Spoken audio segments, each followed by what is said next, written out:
the next players should be ready. They're preparing in twos, so there's 2 booths on stage, or pods rather. One match is playing, the other guys are preparing. In a CS victory, they should be ready to get going quickly. Yeah, I would think so. And then speaking of Uzi, he's going to be coming up next. So Uzi is going to be playing against Optimus next, and that should be one that is very exciting. Uzi, I think, is a player. You know, Mata was even talking about him in an interview yesterday, saying he's the best laning AD carry in the world, right? And AD carries are incredibly good in 1v1, and it's not just one. It's Caitlyn, it's Lucian we've now seen win, and it's Varus, right? There's a lot of them. And it's honestly, the beauty for me about Uzi is not how good he is, but how early in his career he was just so good at that style where you weave in auto attacks in between pushing and then being able to last it. Because like a lot of AD carries kind of caught up to that style in Season 4 and 5, but he was doing that already from the get-go, already in auto space. Yeah. All right, guys, that's enough talking about Uzi, though. We'll see him on stage soon. Let's keep the day rolling and send it back to Dash.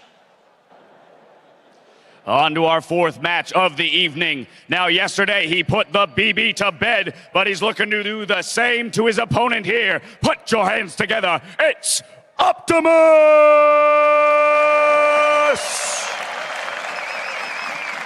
And on the other side of the Howling Abyss, representing Team Ice, well, his bullets, they never miss. It's Uzi!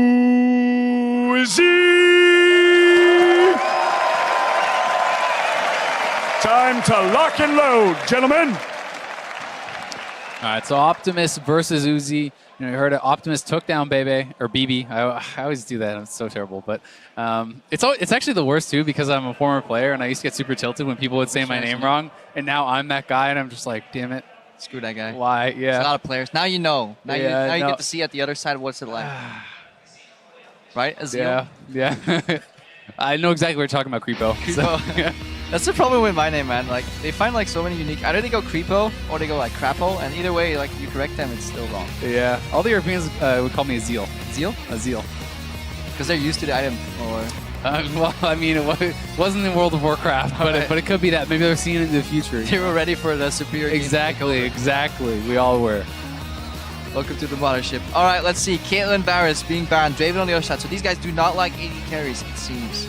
No, definitely not. And I don't think that you want to play an AD carry duel against Uzi. So probably not. It makes a lot of sense that you're going to take him off the table. And he could even leave Lucian up if you wanted. Like, if you have a plan against Lucian, I don't think that Lucian is that dominant, but that's going to be taken off. So this is, in my opinion, probably the 4th strongest in this mode of AD carries. Yeah, it has to be like a LeBlanc ban. I would argue that like Ezreal is just a fine 1v1 champion as well that we really haven't seen. It's a little awkward to build him maybe. Yeah. Because you're so mana-centric, but Ezreal has one of the highest damages, in my opinion, like level 1, even just straight off the bat. If you can like kind of get around the mini wave somehow, you can really deal really good trades with auto queues. Certainly, and if you do get into all-ins and you do have your passive stack, the extra attack speed that you give is something that can be underestimated a lot of the time.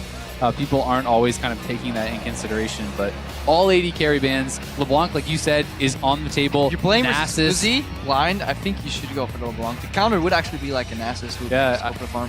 I think Nasus, you build tanky, like you build MR and stuff, a couple Dorans, then you just build a Cowl or whatever, you can farm it out. That could be quite effective against the LeBlanc, but LeBlanc actually has so much damage, and with the chains, you can kind of lock down even some of these tanks and eventually take them out. Especially against a champion with a slower kind of gap closer animation. Like, Arcane Shift is very like loaded on the front side. I feel that you can always connect a chain. It's not large enough for you to get out of chain range either, so in that sense, it is a good matchup. Jace. But Quinn. We won't see it at the end of the show. So we have seen Quinn before. We did see Quinn once. I believe it was actually... Oh, who was it? Who played it? I totally did not cast all these 1v1s and should definitely not know this. I'm totally speaking out right now. It was Mad Life. I'm pretty sure Mad Life actually did play the Quinn, and we did see Bjergsen obviously play Jace. Jace is definitely very strong in the 1v1s. Quinn's all-in, though, cannot be underestimated, and this champion with the Harrier procs, I believe it is, are so much damage. The problem is that Quinn doesn't get usually the problem is that Quinn doesn't get value from her ulti as much. Yeah. The same thing kind of can be said from Jace. They have really interesting trading patterns. Jace is good in 1v1s if he can hit both the range creeps with a Q or an empowered Q and the enemy champion, and then can speed up through his own gate, walk up, triple shot in the face, switch forms and hammer time. That is kind of what he wants to do. But it is hard against a good Quinn playing around with that vault.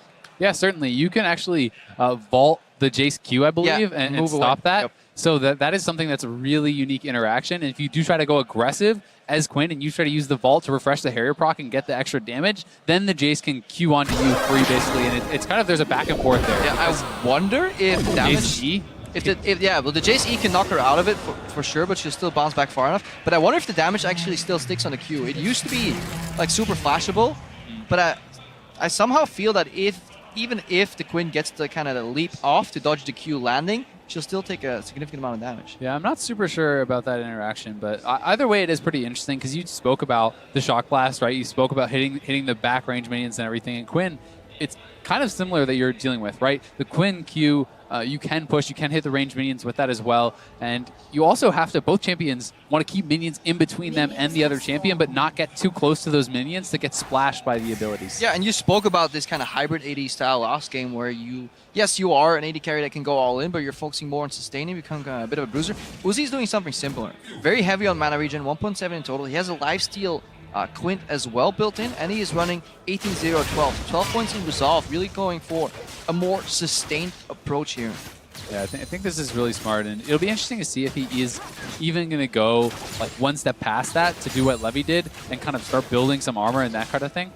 And if we contrast that to Optimus, he is definitely much more around the kind of all-in aspect. He's running 7.5% CDR. So basically what he wants to do is get a good trade and go back in again and kind of outpace the cooldowns from Uzi. But that generally means stylistically that Uzi's approach is safer for basically a 1v1 holistically. Yeah, I would think so. I think going for CDR is pretty risky. It's something where you have to constantly get those trades. You kind of have to constantly do it, and your opponent can play around that and back off. Yeah, we see that in the Masters as well. Yes, both of these guys are running Warlords, but there are 12 points in Cunning.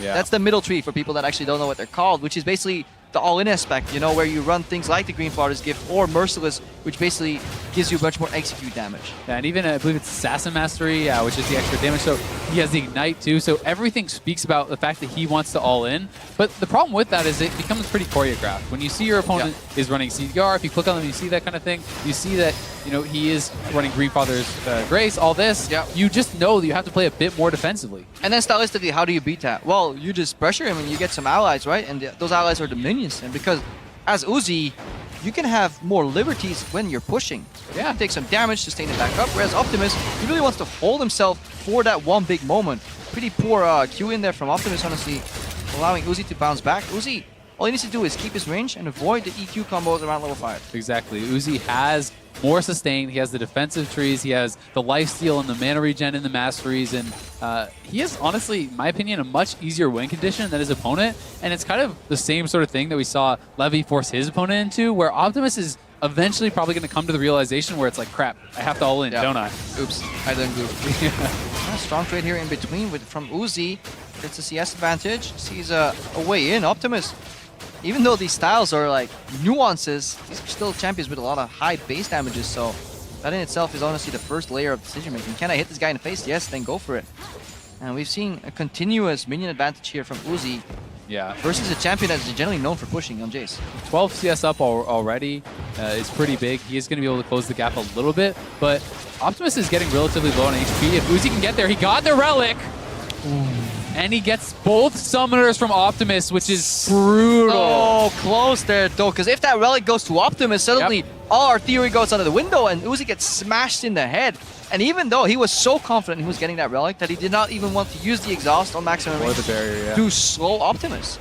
Yeah, and that's the fact is it wasn't even really that close because he still has both the summoners. He did get a little bit low on HP, but now he bases. He's going to have a much better buy, I would assume here. We'll see what he decides to spend all his gold on. So it's going to be pretty aggressive. Not going to go for the cloth armor route. I actually think that after... You could argue with it. Yeah, I think that when you're already this far ahead, your opponent has already kind of blown his summoners and stuff, you can definitely afford to go for those more defensive routes. Yeah, unless you're Uzi and you just feel so confident in like knowing the damage range that you can optimize your style. This is probably like a higher yield but lower variance if you go for the sword. Yes, you get screwed if you mess up, but if you keep the push going, then obviously you can lock this Jace on a turret and he has nothing else to do. And the fact of the matter is, when you're 2 summoners to 0, Uzi might just want to kill this guy, right? Like, people, yes, winning on CS is super legit, but you'd rather kill the guy, I mean, right? in front of the crowd has definitely shown us what they think about somebody who plays for CS. The crowd wants blood.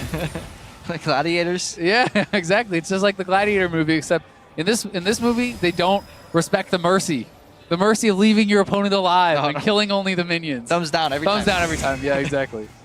This is actually like a hidden thing that's overlooked as well. There's no safety in brushes versus the Quinn, obviously, since you have that reveal. Map hacks. Good poke from Optimus. Answers there on Uzi. Uzi looking for some sustain before he goes in again. Good vault. Good answer on the trades. Every time Uzi vaults, he's getting a shot blast in the face. He's going low right now, though. There's the exhaust. He's looking for the kill here. Should have it. So well played by Uzi. I think that this is like what Levy did, but one step better, right? He had the win condition of the 100 CS. He outthought his opponent. He had better build. I think he had better runes and everything to set up, and then he just kills the guy. They were blocked by the cameras. You're like, how do I get this? Yeah, anyway, okay, walk around. Yeah, and it basically, like, it was very seamless. It feels like he was kind of outthought, like outplayed. second nature. Like, I don't think he, as a player, is thinking about, oh yes, right here, because if I make that trade, obviously it's for this like big, broader concept. You see the final trade again. It's at this moment Optimus knows like he's going down. There's not much he can do. Even for good measure, showing that his barrier was still up at the end from Uzi. Yeah, and it's like you said, it's instinctual, right? Like you don't think about every single little decision you're doing. The very best players just know that it's the right decision, and that's why it's kind of funny talking to some of the amazing players. And you're like, oh, I'm gonna talk to this guy. He's gonna teach me how to be good. He's like, oh, so why'd you do this brilliant thing? Because that's what you're supposed to do. Yeah, that's what you do. That's like, what you who do. wins this matchup? That was the smart this guy. thing to do. Yeah. Why? Like, no, he just wins the matchup. You win. Yeah, because he wins. Because you win. But yeah, that was really fun to see that we finally kind of unveiled like a more nuanced approach, because I feel day one it was all over the place. But right now we see 80 carries, but we see this like slight shift that Resolve is the better secondary tree. Yeah. That you definitely want to go for sustained talents as opposed to just like level 3 raw, like shotgun at each other. Whoever dies like is the loser. Exactly. It's even if you're going for the kill, I still think Resolve is better, because unless you're doing a full straight up all in with no trading before, Resolve is going to give you more effective HP, right? It's going to give you that difference, that advantage. Yeah, and there's no such thing as a 100-0 all in so far in 1v1s. We've seen hasn't happened. maybe like an OAF game is like Impact one. Yeah, is where you can